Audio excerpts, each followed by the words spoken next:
It's build day.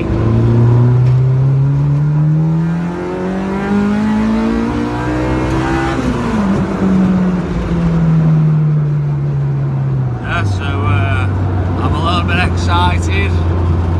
Don't know how much you can hear because we can't already tell I'm in the EG this morning. But the donor car got delivered last night.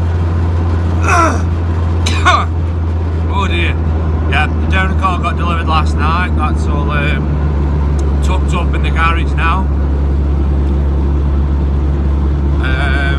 We're going to start pulling it apart later on tonight. But basically, I'm going to try and use this opportunity to show everyone who's considering doing a K-swap some of the cheaper ways that you can do it, the easier way to do it. What I tend to find is people can do it the easier way, the cheaper way, using some cheaper parts, some cheaper methods, and then build it up as you go along. So once the car's on the road running and driving, you can improve it as and when you go along, as and when funds are available, or if you want to keep it as a relatively cheap build, you can do. I'll be explaining cheaper ways of doing the fueling system, cheaper alternatives to the drive shaft setup, ways of saving money with regards to the exhaust, the engine itself.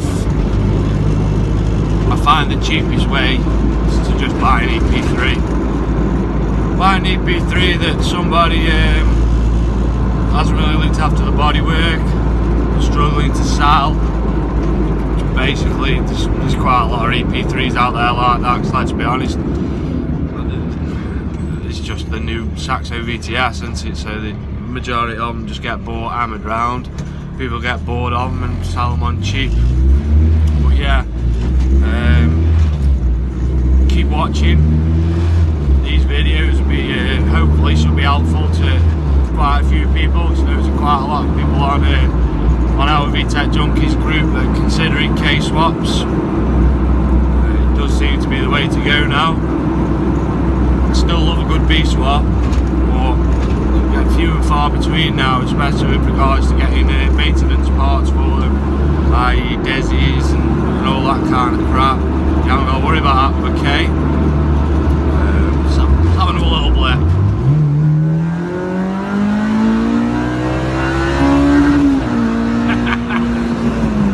Morning.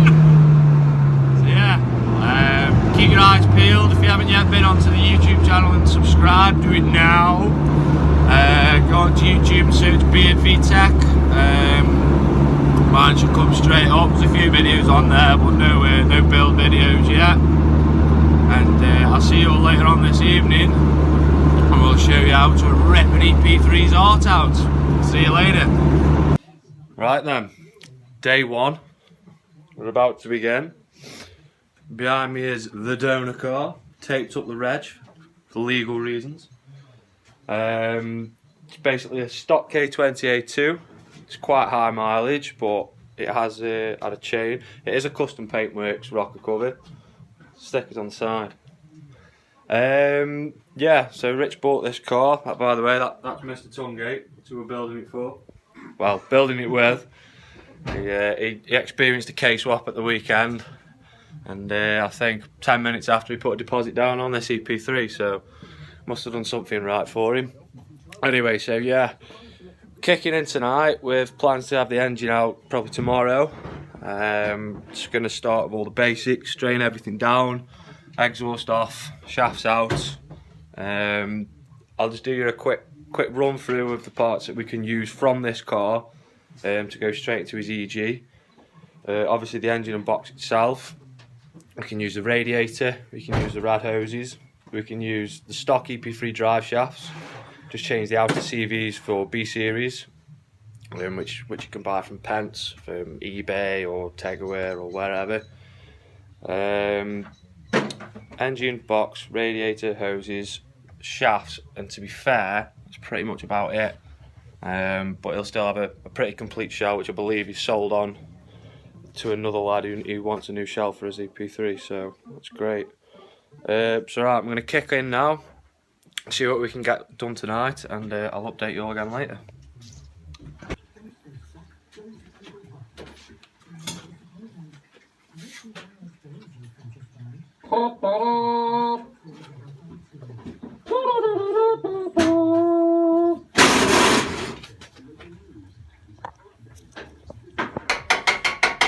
Right, so another quick update now. Richard's drained all the fluids. Disconnect the engine loom from the ECU. Pull that through the bulkhead there. Probably can't see because it's a bit dark. Disconnect the earths, clutch line. Luckily the aircon hadn't been put back on right, so we haven't had to worry about degassing it. Because this isn't the original engine for the car, which we've just found out. This side drive shaft is out, as you can see. Oh no, you can't really see, it's dark. There you go. So now sat there on the floor. Richard's just finishing off the drive shaft for the other side. I'm going to put this back together so we can get the car rolling, ready for it to get recovered on Saturday. Failing that, the exhaust is off. We'll whip the front bumper off, pull the rad out, it's already been drained down, and then we're pretty much ready to get the crane out. And just a quick shot of tongue gate actually doing a bit. Oh, and the exhaust that we've took off, just going back to Mr. Matthew Duffy, this humongous fucking Trump can here was a little bit rusty, let's just say that. I didn't use any spanners to take it off other than the down pipe anyway. But yeah, so we'll update you as we keep moving along. K-swap, baby!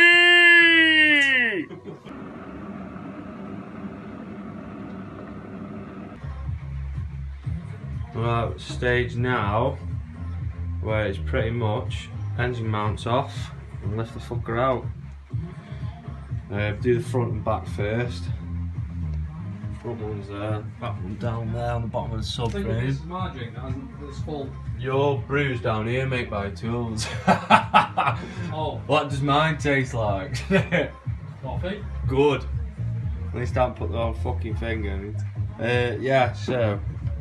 What are we doing now? Ragging that radiator? Rad's out. Hey? Radiator's out. Where is it? Right, we've been on the car 2 hours now. I've just been to collect the engine crane. I wasn't going to get it till tomorrow, but seeing as she's ready to come out, I thought I'd go and grab it. So we're having a quick fag break now. Well, I'm having a fag and Richard's having a fucking vape. And then and then we're going to pull it out front of the garage, get the crane in and lift her out. And then it's time for Rich to get the rest of his bits together. Get the EG sorted, get the EG down here and buy one. Well, buy one, yeah. And then we'll drop its new heart in. So yeah, 2 hours, not bad going. But we'll do next video when it's out on the floor. We'll have a look around the engine and make sure we got no oil coming out or anywhere it shouldn't be. But yeah. Right, we're ready. I'm waiting. Let's pull this fucking bastard out. K, by the way, stands for King. That's right. Right, so just over 2 hours, we now have an empty engine bay. To be fair, that is probably the quickest that I've done one. So kudos to you, Rich, and obviously kudos. Yeah, hang on a minute, just man. Quick pat on the back for you, bro. Make the car look presentable now for the owner who's bought the shell. The front bumper back on, bonnet back on. And that's pretty much it. Tidy up, go in, have some tea. The job's a good one. And there she is, sports fans. Sat on my drive. I think this is the 4th K series I've had sat on the drive now. But hey, it's going to a new good home. Rich has found himself a nice a nice cleanish EG shell. We're gonna have a few little bits of work done on it before the engine goes in. The engine's having a little bit of work itself. We found out that it has already had a chain done on it, which is a bonus. But anyone who knows Mr. Tungate will know that he doesn't do things by half. So expect to see some nice parts on this engine as soon as it goes back in the EG. Right, as you can see, I'm now back in the house. The engine and everything is out. The car's all back together, ready to be collected on Saturday. If you haven't already hit the subscribe button, subscribe. If you're not already a member of Vtec Junkies, search for us on Facebook and Instagram and join up. Always looking for new members, running plenty of club stands this year as well. MIMS being one of the best shows that we attend each year, so shout out to Dav and the other lads at MIMS, doing a great job as always. I'm now just cooking myself some tea. The next video will be probably in about a week's time. Once we've got the EG down here, can start taking the D series out and prepping the bay for the K swap. If there's anything that you want me to include in that video, drop it in a comment below. And yeah, I'll see you next time, sports fans.